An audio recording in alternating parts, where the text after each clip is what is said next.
Coach, last week marked the first time that Braylon Addison, Darren Carrington, and Devin Allen ever played together in the same game, which is kind of odd considering they're three of the most productive guys you've had the last couple of years. Byron Marshall's out this year, the rest of the year probably. How hard has it been to gain some type of continuity amongst the receivers despite all the great talent you have there? It's interesting. I've never even realized what you just said, but that is true. I appreciate that. It is kind of just the reality of modern football, whether it's injuries or whatever, having to plug and play and still play at an extremely high level, whether that's up front, which that took place last week, or as you said, the chemistry of throwing and catching. And we did a lot better kind of in the improvised situations where those guys made plays out of the system, so to speak, than we did on some stuff, whether it was in the red zone or some designed, whatever, run down 12 yards and turn around at a certain angle type stuff. We need to get better at. And so that kind of speaks to their ability to make plays and then still just kind of harnessing back everything within the system. But yeah, that's something that you're always just working, and whether it's making sure everybody works with everybody in fall camp or however guys come in to make that as normal as possible when you're next to somebody that you haven't done it in a game with.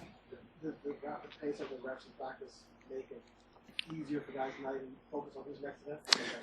That's part of the theory, yeah, of getting guys in there. So you and other, we have total confidence wherever we play, we've done it, and yeah, you're kind of oblivious to who it is, but you still have confidence in them, and you're not really keeping track of that in your mind.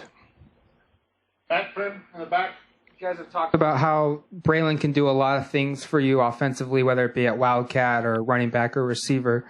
With Darren Carrington now in the lineup at receiver, does that kind of allow you to get creative where you put Braylon within the offense?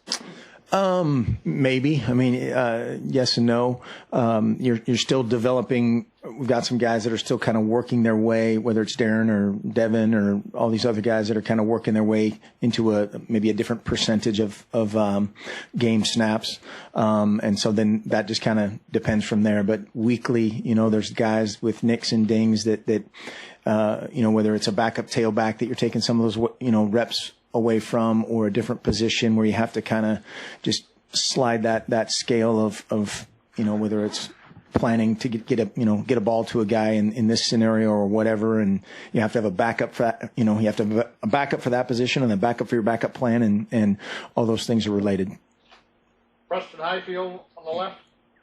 What's the biggest difference that you've noticed in your team in the days leading up to kickoff before the Washington game, and then the days leading up to kickoff before this Arizona State game? What's the biggest difference in leading up to? I like how we've worked. I think our guys have worked hard. I think we're working smarter, we're working more efficiently. They had a really good day today, just as far as confidence of communication, which is a huge deal against these guys in every phase. They blitz from everywhere, and we have to communicate the look, and identify the look first, communicate it, and then execute our job. Defensively, they present a lot of issues with not only their personnel, but how they move them around, the shifting, the motion, all that kind of stuff. So I think just the overall confidence of communication is improving, and that again is guys doing their job more and more next to the same guy, and doing it with confidence. Kristen Rogers on the right. On Sunday, I asked Royce Freeman about the blitz-heavy offense from Arizona State. He laughed, saying that the phrase blitz-heavy was funny, and then I asked the same thing to Scott Frost, and he laughed because he says that really is an understatement. One, why is that so funny to you guys? Is it just that big of an understatement that saying they're blitz heavy is an understatement?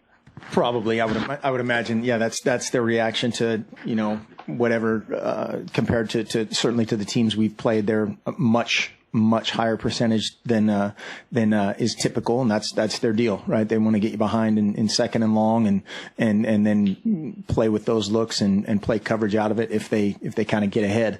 And so you have to be ready for 4 guys off every side, 4 guys in the A gap, 4 guys off the bus, 4 guys from everywhere. They're bringing it, and again, it's kind of one of those deals. You have to be aggressive and patient simultaneously, because they're gonna hit us 5 yards deep in the backfield. That's going to happen.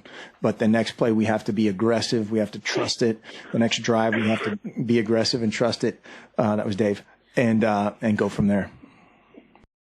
Thorburn. Mark, it seems like the guys on your roster from Arizona are either starters or key contributors.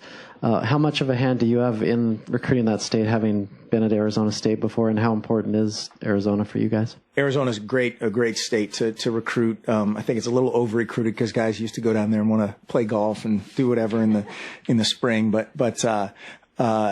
it's good football, a lot of really good coaches, a lot of good programs. Obviously the population is significant. And we love going down there.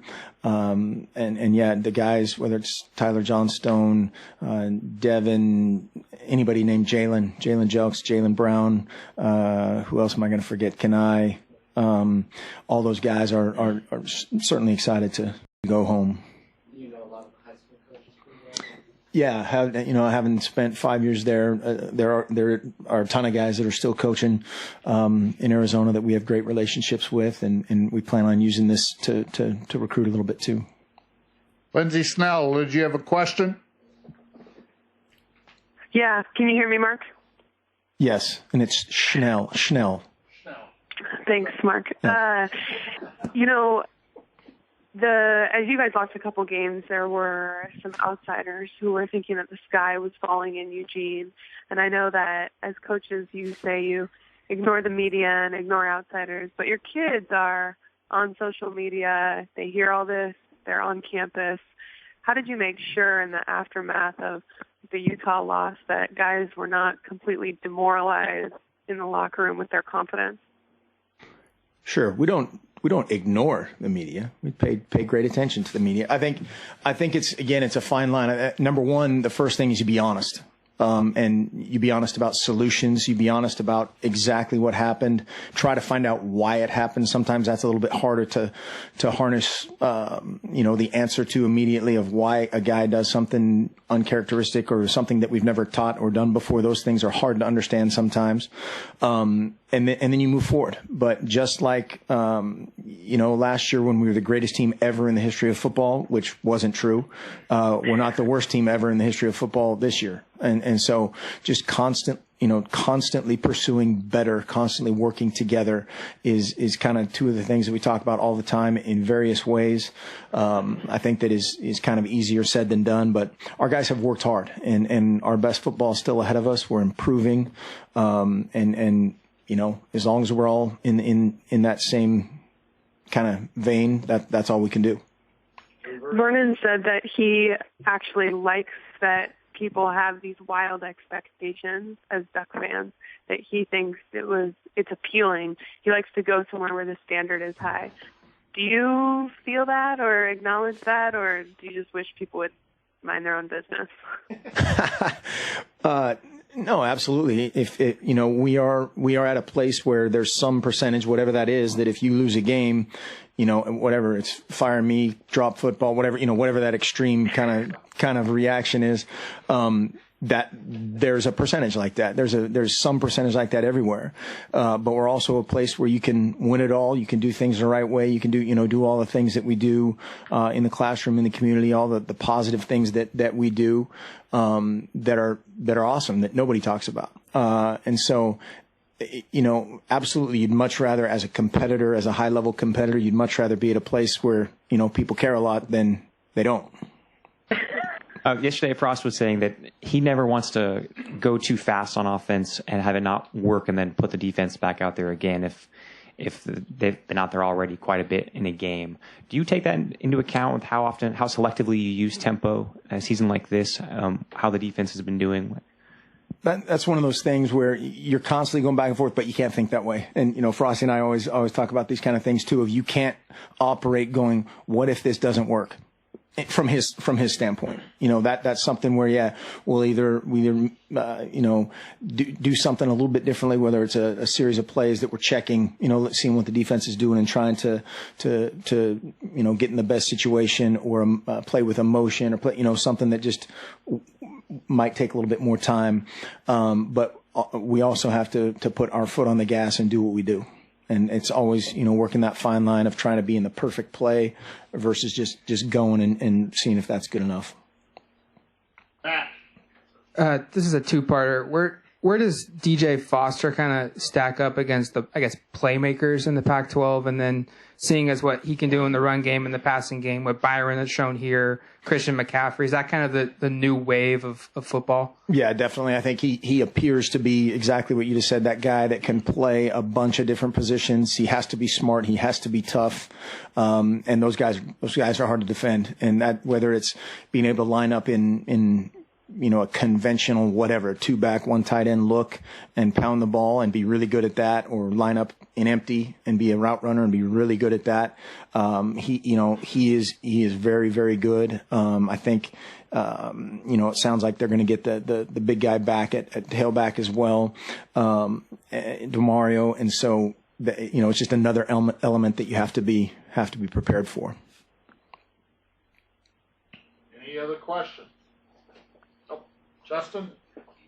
Back to talking about the wide receivers with obviously Carrington back and Devin Allen getting up to full speed, but specifically to Braylon Addison, is he the type of guy where, as far as the approach, you're trying to, on certain drives, get him the ball specifically? Do you design the offense in a specific way like that? Sure. I mean, obviously you want to get the ball in your playmaker's hands, and he is a dynamic playmaker, whether it's in the return game or as a receiver, running reverse, whatever that is. And so you're going to try to get the ball in those guys' hands, whether that's Royce or Darren or Vernon or whoever.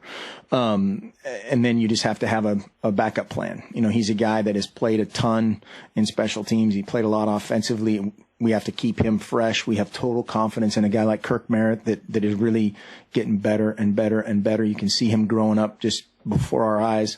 And so again, it's that balance, but absolutely we want the ball in our best guys' hands. Lindsay, did you have anything else to add? No, I'm good. Thanks, Dave. Anything else? Thanks, Mark. Thank you. I guess.